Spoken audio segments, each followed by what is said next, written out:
Finally अपनी यून आ जाती है सिहान की आंटी की पार्टी में। तो वो यहाँ तक कैसे पहुँची है उसके लिए तो आपको दोनों पिछले पार्ट्स देखने पड़ेंगे, तो जल्दी से जाके प्लेलिस्ट चेक करो। यून जैसे ही पार्टी में पहुंचती है, लड़कियां पूछने लगती है कि भाई आखिर ये है कौन। तो पता उन्हें चलता है कि ये सिहान की जो फियांसी होने वाली है। तो वो लोग जलन के मारा रह नहीं पाते हैं। वो क्या करते हैं, जो वो ड्रिंक पी रहे होते हैं जानबूझ के जाके उसके कपड़ों पे गिरा देते हैं, जो कि कॉस्टली इतने कपड़े होते हैं उसके कपड़े ख़राब कर देते हैं कि सभी लोग उसके ऊपर हंसे और उसे बेइज्जत कर सकें। लेकिन तभी वहाँ पर वो लड़की आ जाती है जिसको सिहान की आंटी ने पसंद किया था सिहान की मैरिज के लिए, और वो जो काफ़ी फेमस एक्ट्रेस भी होती है। तो लेकिन वो बहुत ही दिल की अच्छी होती है। वो अपनी यून को लेके जाती है और उसके कपड़े को साफ़ करती है और साथ ही साथ उसके साथ बहुत ही अच्छा बिहेव करती है।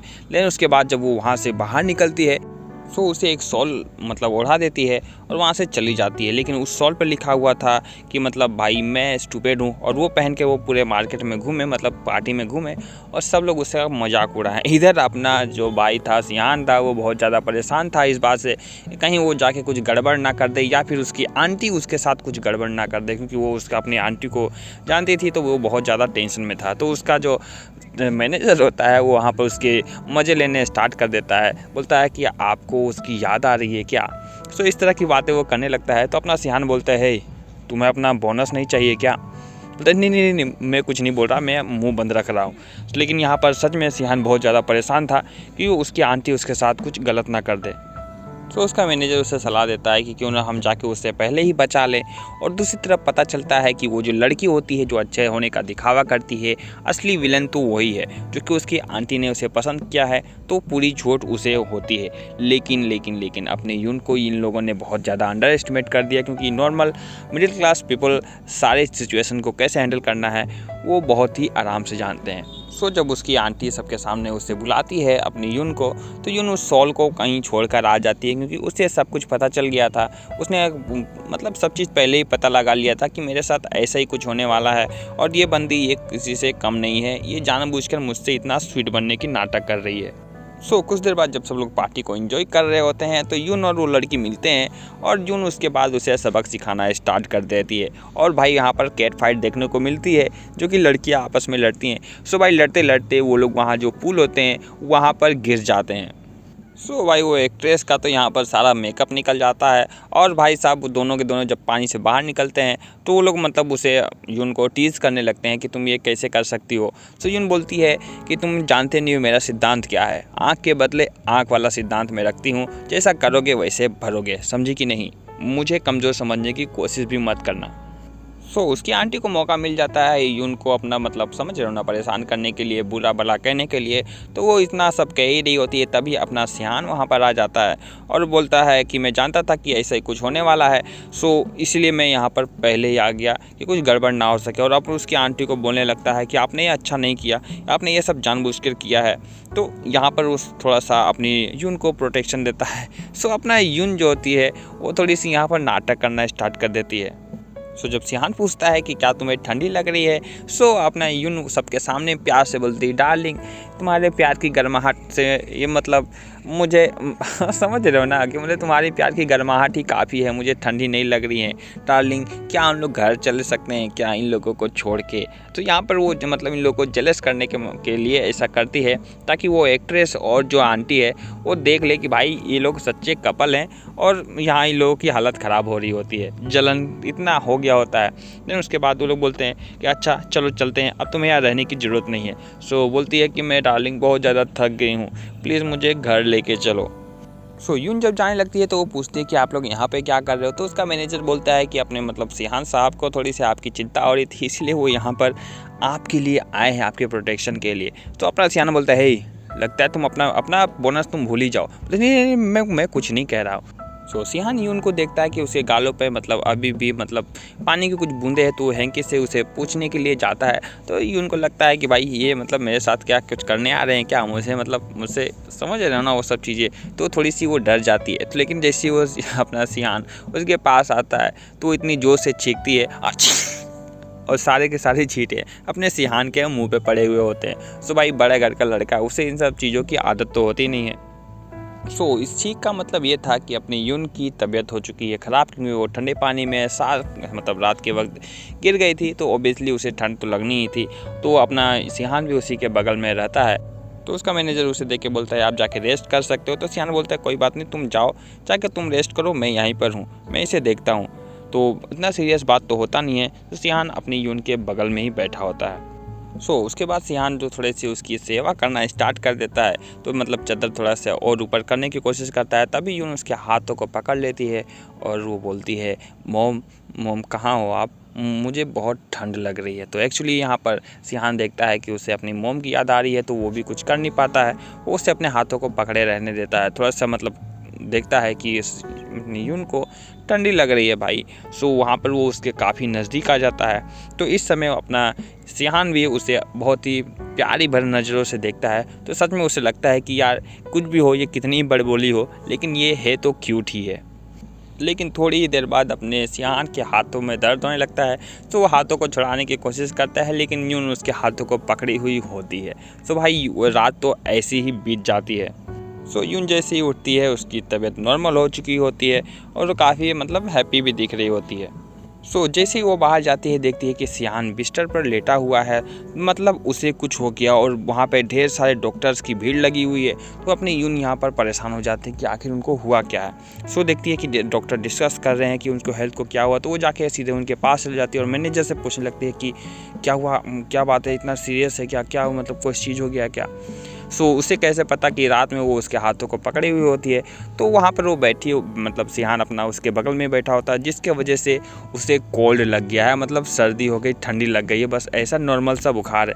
उसका मैनेजर मतलब ऐसा नहीं बोलता है कि मतलब अपने सिहान साहब को थोड़ा सा मतलब सर्दी हो गया है। ये बात सुनकर अपनी यून जो है मतलब कंसल्ट होने के बजाय हंसना स्टार्ट कर देती है। ओह सर्दी हुआ है, मतलब क्या तुम लोग भी इतनी छोटी सी चीज़ों के लिए, मुझे लगा क्या हो रहा है। सिहान के पास जाती है, उसे देखते हुए बोलती है यार तुम तो बहुत ही कमज़ोर वाले बॉस हो यार, ऐसा कैसा चलेगा। कुछ नहीं हुआ इसे, बस इसे थोड़ी सी मतलब अदरक वाली चाय पिलाओ, ये बिल्कुल सही है। और ऐसा कहते हुए वो वहाँ से उस रूम से चली जाती है। तो सिहान को भाई ये सब चीज़ों की आदत तो होती नहीं है। इतने बड़े घराने का लड़का है भाई, उसे एक छींक भी आ जाए तो डॉक्टरों की भीड़ जमा हो जाती है। लेकिन अपने मिडिल क्लास के लोग जानते हो, अगर छींक आ भी जाए तो मम्मी और उल्टा मारती है कि और जा शाम को नहा, मैंने मना किया था ना। इस तरह की। तो सिहान को मतलब भाई बुरा लगता है कि मतलब इसकी वजह से ये सब चीज़ हुआ और ये थोड़ा सा भी कंसल्ट नहीं है, मतलब कैसी निर्दयी लड़की है ये, मतलब समझ रहे हो ना कि उसी की वजह से ये सब चीज़ें हुआ। और वो यहाँ पर बोलती है कि भाई साहब मतलब सच्ची हंसने वाला तो बात तो यही है भाई कि हल्के सा कोल्ड के लिए इतना चीज़ें है, लेकिन भाई ये एक ही तो वारिस था उनका। भाई डॉक्टरों की भीड़ तो लगनी ही थी। तो यहाँ पर सिहान बहुत ही ज़्यादा मतलब उससे वो हो जाता है कि हाँ कैसे मतलब ये अनग्रेटफुल लड़की है एकदम से। और दूसरी तरफ यून अपनी माँ से मिले हुए उन्हें बहुत दिन हो चुका होता है। तो यून चोरी चोरी चुपके अपनी माँ से मिलने के लिए हॉस्पिटल में निकल जाती है, क्योंकि अगर वो बोलेगा मतलब अपनी यून बोलेगी कि मुझे अपनी माँ से मिलना है, ऑब्वियसली वो उसे जाने नहीं देगा, क्योंकि अब वो ऐसा प्रिटेंड कर रही है क्योंकि वो भी बहुत बड़े घराने की लड़की है और किसी ने अगर उसे देख लिया तो गड़बड़ हो सकती है। उसके ग्रैंडपा को भी पता चल सकता है कि भाई ये कोई बड़ी घराने की लड़की नहीं है, एक आम सी मिडिल क्लास लड़की है। जिस बात का डर था वही हो रहा। वो जो एक्ट्रेस होती है वो अपनी यून का पीछा करना स्टार्ट कर देती है कि आखिर ये जा कहाँ रही है। वो यून अपने सीधे हॉस्पिटल में पहुंचती है और उसका पीछा करते वो एक्ट्रेस भी वहीं पर पहुंच जाती है। यून को पहले बात मतलब थोड़ा तो उसे लगता है कि जैसे मैंने इसे कहीं देखा है, लेकिन वो उसे पहचान नहीं पाती है। लेकिन वो जैसे जैसे यून का पीछा करती है तो यून का शक पक्का हो जाता है कि भाई ये वही है, ये जानबूझ के मेरा पीछा कर रही है। यून भाई आप समझ रहे हो यून कितनी खतरनाक है। इसके दिमाग में कुछ खुराफात चलना स्टार्ट हो जाता है। उसे चकमा दे के एक रूम में लेके चली जाती है और उसके बाद चिल्लाना स्टार्ट करती है, ओ माय गॉड इतनी बड़ी एक्ट्रेस यहाँ हमारे रूम में, यहाँ क्या कर रही है इतने बड़े हॉस्पिटल में। बस वो भाई इतना बोलना ही था कि वहाँ पे लोगों की भीड़ लग जाती है, क्योंकि वो असल में एक फेमस एक्ट्रेस थी और सच में वो बहुत ही ज़्यादा फेमस है। लड़कियाँ पागल हो रही होती है और वो अपना नाटक करना स्टार्ट कर देती है। यून वाओ कितनी ब्यूटीफुल है, ओ माय गॉड मैंने पहली बार इन्हें लाइव देखा है। इस तरह वो उसे वहाँ से फंसा के सीधे अपने मम्मी से मिलने के लिए चली जाती है। तो जैसे ही मम्मी देखती है मम्मी गेम खेल रही होती है उस नए लड़के के साथ जो एडमिट हुआ था, तो वो काफ़ी अच्छा सा रिकवर हो गया होता है। सो वहाँ पर उसकी मुलाकात होती है और जो उसकी माँ बार बार गेम में हार रही होती है। सो अपनी यून बोलती है कि हाँ लाओ मैं तुम्हें बताती हूँ कि कैसे खेला जाता है। देन उसके बाद उस लड़के को हराती है जो कि उस गेम में वो काफ़ी एक्सपर्ट होता है। तो उसे अंदाज़ा नहीं होता है कि यून उसे इतने आसानी से हरा देगी। देन वो लड़का काफ़ी ज़्यादा इम्प्रेस हो जाता है, जो कि उस लड़के का नाम चू होता है। सो चू काफ़ी ज़्यादा इम्प्रेस हो जाता है अपनी यून से। यून अपनी जब वहाँ से जाने लगती है तब उसे लिफ्ट के पास खड़े होकर उसे याद आता है कि अपना मोबाइल तो वो रूम में ही भूल चुकी है। लेकिन तभी वो देखती है कि एक बूढ़ा अंकल जो है वहाँ पर उन्हें मतलब वो गिरे हुए पड़े हैं, उन्हें कुछ बीमारी हो गई है। सो वहाँ पर वो उन्हें थोड़ी वहाँ पर मेडिसिन खिलाती है और चिल्ला कर सबको बुलाती है कि इन्हें लेकर जाओ। तभी वहाँ पर चू वहाँ पहुँच जाता है और बोलता है कि ये मतलब ये तुम्हारा फ़ोन है, क्या मुझे तुम्हारी आईडी मिल सकती है ताकि हम लोग एक दूसरे से बात कर सकें, या हमें दोबारा गेम खेलनी हो तो हम लोग साथ खेल सकते हैं। सो अपनी यून बोलती है हाँ तुम्हारे जैसे ख़राब गेमर के साथ मैं क्या खेलूँगी। इतना बोलना ही था तभी उसको सियान का फ़ोन आ जाता है कि कहाँ पर हो तुम। तो वो स्क्रीन पे अपना चू देख लेता है कि वो बोलता है मतलब कि यार ये सियान को कैसे जानती है। उसके बाद वो वहाँ से चली जाती है। सो यून जैसे ही घर वहाँ पहुँचती है तो सिहान यहाँ पर बहुत ही ज़्यादा गुस्से में होता है, क्योंकि वो बहुत ज़्यादा इनसिक्योर हो जाता है कि अगर किसी को मतलब पता चल जाए कि तुम कोई और हो, जिसकी मतलब समझ रहे हो ना कि उसके दादा को ये सब बातें पता चल जाए, इतने सारे जासूस यहाँ पर घूम रहे हैं मेरे पीछे और तुम ऐसे खुले में घूम रही हो। सो यहाँ पर वो उसे थोड़ा सा डांटने लगता है। सो यहाँ पर यून अपनी थोड़ी सी मतलब नाराज़ हो जाती है और लेकिन वो कर भी क्या सकती थी, गलती उसी की थी। तो बोलती है कि दोबारा ऐसा नहीं होगा और वहाँ से ऐसा बोल के वहाँ से चली जाती है। सो अगले मॉर्निंग सियान जो है यून का वेट कर रहा होता है, क्योंकि उसके दादा का बर्थडे आ रहा होता है तो वो लोग प्रेजेंट लेने जा रहे होते हैं। तो वो पूछता है कि वो अब तक यहाँ पर आई क्यों नहीं है। सो उसका बटलर आके तभी सियान का बोलता है कि कुछ मीडिया वाले आए हैं, आपसे कुछ बात करने चाहते हो। कि सारे के सारे बाहर मतलब भीड़ लगा के खड़े हुए हैं। तो अपने सियान भी सोचता है कि ऐसा क्या हुआ है। तो यून भी उस समय वहाँ पर आ चुकी हुई होती है और जब वो लोग बाहर जाते हैं तो रिपोर्टर्स की भीड़ लगी हुई होती है और यून सोचती है कि क्या ही होने वाला है। लेकिन ये होने वाला था कल कि वो जो एक्ट्रेस थी उसे हॉस्पिटल में देखा गया है। तो सब लोग पूछने लगते हैं कि आप और मतलब सियान और वो एक्ट्रेस जो है वो डेट कर रहे थे। सो वो हॉस्पिटल में गई है, क्या वो प्रेग्नेंट है, क्या वो लड़का मतलब जो बच्चा है वो आपका है या फिर उस मतलब एक्ट्रेस का ही है। तो इस तरह के बहुत से सवाल उसके ऊपर मतलब सियान के ऊपर पूछे जा रहे होते हैं और ये सब चीज़ उसकी आंटी का ही किया होता है। तो वो पूछते हैं कि आप लोग साथ में डेट कर रहे थे, सो क्या वो बच्चा आप ही का है। देन अपना सियान जो है अपनी यून की तरफ देखता है और पूछता है क्या हो रहा है ये सब। सो अपनी यून बताती है कि कल गलती से मतलब वो जब मेरा पीछा कर रही थी तो मैंने जानबूझकर पब्लिक में उसकी आइडेंटिटी जो है वो रिवील कर दी थी। सो इसके वजह से ये सब हो रहा है। देन उसके बाद वो बोलने लगती है कि नहीं मतलब सियान का उनका साथ उसका कुछ भी नहीं है, इसकी सारी जिम्मेदारी मैं लेती हूँ, कुछ भी नहीं है। सो यून का इतना बोलना ही था कि सारे रिपोर्टर्स की नज़र यून पे पड़ जाती है। सीधे उनके सवाल चेंज हो जाते हैं कि अच्छा आप कौन है, आप सियान के साथ क्यों रह रही हैं, यहाँ पर बता सकती हैं आपका रिलेशन क्या है। देन अपना मिस्टर फू जो अपने सियान होते हैं वो सीधा बोल देता है कि ये मेरी फियांसी है, क्योंकि अब उसके पास कोई ऑप्शन नहीं बचा था और वो उस लड़की के साथ उसका चक्कर है या नहीं वो भी क्लियर करना था। तो वो डायरेक्ट बोल देता है कि ये मेरी फियांसी है, साफ बात यही है।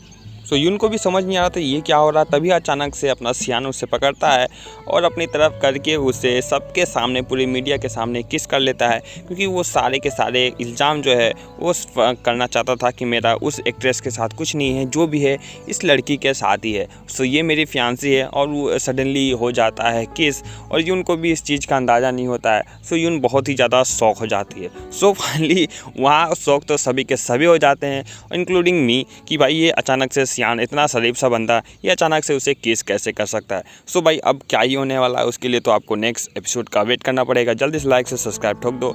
नेक्स्ट एपिसोड चाहिए कि नहीं बताओ कमेंट में, तभी अब नेक्स्ट एपिसोड आएगा। मिलते हैं नेक्स्ट एपिसोड में। कितनी बार नेक्स्ट एपिसोड बोल दिया।